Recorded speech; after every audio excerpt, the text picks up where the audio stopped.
So if you're watching this, you're probably an agency owner just like me, and so you don't have time to be sitting watching YouTube videos. So in this video, I'm going to take you through my exact dashboard I use to run my agency, and I'm going to focus on a couple metrics. Number one, I'm going to focus on total clients.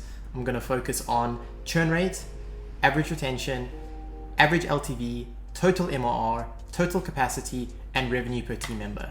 Now, if you run an agency today and you don't know what any of those metrics mean, or better yet, you don't know what your own agency metrics are, then you need to watch the end of this video. You need to take down notes and you need to start implementing things today. So as I said, I'm going to take you through the exact Google sheet I use to run my agency Centrasyte, where we do about 80K a month with Facebook and Google marketing for e-com businesses. And I actually used this spreadsheet and then duplicated it for one of my one-on-one students, which, by the way, if you want to book in a free call to see if you're a good fit, first link in the description below. But otherwise, I've also included a link to this description where you can just make a copy of it and then use it in your own agency. So I digress. Let's get into it. Right, welcome to the inside of my MacBook. So as I said, this is the exact spreadsheet I use. I've just made a copy of it and just entered in some fake numbers, but you guys can use the link in the description to make a copy. So basically how it works is you have a couple different sheets here, different tabs.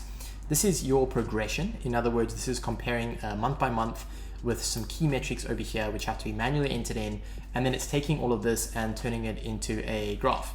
And the point of the graph is really to look for patterns. So for example, in this example, you can see that your average LTV tracking is going down. And so if your average LTV is going down, that means you have a operation problem because your LTV keeps dropping. So clients are leaving faster and faster, which basically means you really need to increase the capabilities of your team or fix some of your SOPs because something is going wrong.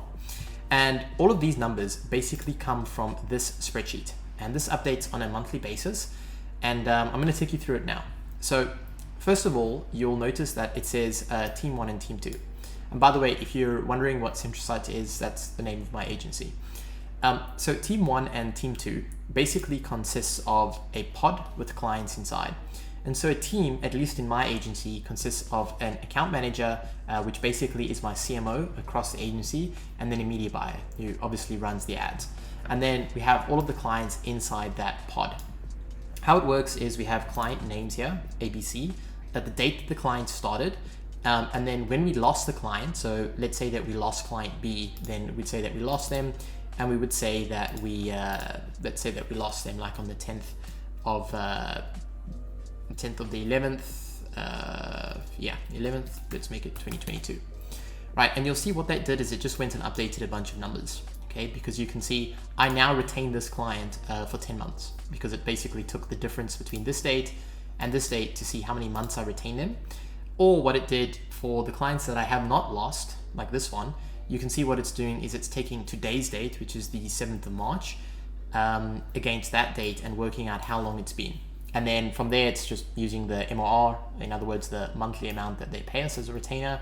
And it's calculating the LTV, in other words, the lifetime value, how much they've actually paid to us over time. That's basically what it's doing. And then what it's doing is averaging all of it. So we have current stats. In other words, this is how many total clients we have. And this is how many total clients we've lost, at least in this team. And then from there, we have a churn rate. So in other words, 33%, because we had 3 clients, one of them lost, which means we got a 33% churn. Churn is the rate at which client leaves. The average retention, which is how long on average in months does clients stay in this team, which is 5.67. The average retainer, which is basically just averaging this, and then the average LTV, which is basically averaging that. Max capacity, which you must enter manually. So everything in green is basically for you to enter manually. And so for this team, team number 1, they can handle a maximum of 8 clients. And the reason why you want to do this on a per team or pod or cluster, whatever word you want to use it, basis, is purely because some teams or clusters have different capabilities, right? Like my team 1 is the most skilled team. The people who've been with us the longest, they have the most skills. They can really do a good job. And so they manage the most clients, but that actually means that they have lower bandwidth because those clients are a lot more work. So when we onboard new clients, I don't really move them to team 1. I move them to some of the other teams. So that's basically how that works. And team 2 is basically the exact same thing, but with different numbers. And then all of that is being combined to give me this. And it's basically just giving me the total numbers there, divided by the teams. And then what it's doing is adding up the teams to give me the overall agency numbers. So you can see team 1 had 2 clients, team 2 had another 2. So in total, I have 4 clients. This is the average agency churn rate, the average retention, the average retainer, the average LTV, average MRR, the revenue per team member. If you do not know revenue per team member, you are making a huge mistake, because what I basically do with revenue per team member is I use it to see how much I'm going to pay the next person that I hire, as well as how much money am I willing to invest in LinkedIn ads. We actually run Facebook ads to find media buyers. So like, how much am I going to invest in time and resources to find a new team member? And then again, super important number that most agencies don't actually know, probably because the people building programs and things do not actually run an agency, but you have to know how much capacity you have. Like, how many clients can you onboard? Because you can't just like run around with sales saying, well, we can just onboard as many clients as possible, because then you're gonna burn out, you're gonna have more clients than you have team members, services are gonna collapse, it's just a mess. So just don't do it. As an agency owner, as a CEO, it's like your job to know these numbers and to accurately forecast and predict. Like, if you can see capacity is dropping, you need to shift gears and focus on hiring, not sales. And if this number is going way high, then stop hiring and focus on sales, because that's clearly a plug that needs to be filled inside your agency. And then what it's doing is it's just got some nice graphs here, which is also extremely important, because it allows you to see which team is overworked. In this case, it's a perfect 50-50 split. And this allows you to also manage team members who are burnt out and kind of load balance clients. A few things that you need to take into account that I know some more advanced agency owners will be watching this, so I just want to say it.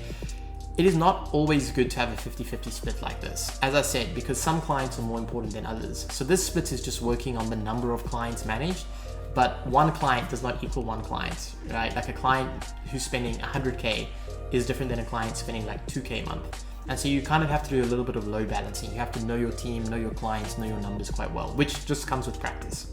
And then all of that kind of gets summed up on a month-by-month basis, so you can track the progression of your agency. For example, your main goal, and I've said this in some of my other videos, is your goal is to try and, on a monthly basis, get churn rate either to stabilize or decrease. Your average retention should be going up or stabilizing. Same thing with your LTV, and your capacity depends on your current season of your agency or kind of your goals. Like, if you have a bunch of open team members who need to get filled, maybe you have too big of a team. But otherwise, you need to make sure that your capacity, for better or worse, is essentially staying still. Like, you don't want to be so low on capacity that, like, if you get another influx of clients, your agency is going to break. But you also don't want to have too much capacity to the point where you have a bunch of team members and media buyers sitting around doing nothing. So it's kind of like a one-for-one problem that you really need to solve and figure out. Anyways, agency owners, I hope you enjoyed that. I wish I had this when I started as a CEO. It makes managing everything a lot easier. And with that being said, all that I ask is you subscribe, use all the links, like this, get it out to more people, and I wish you best of luck scaling your agency. So I hope that helped you. If you enjoyed it, I went ahead and picked out 2 other videos for you, which you can click here. You won't find it anywhere else on YouTube, and if you don't watch it, it's dangerous for your own agency growth. With that being said, I'll see you in those videos, and I'll see you in the next one.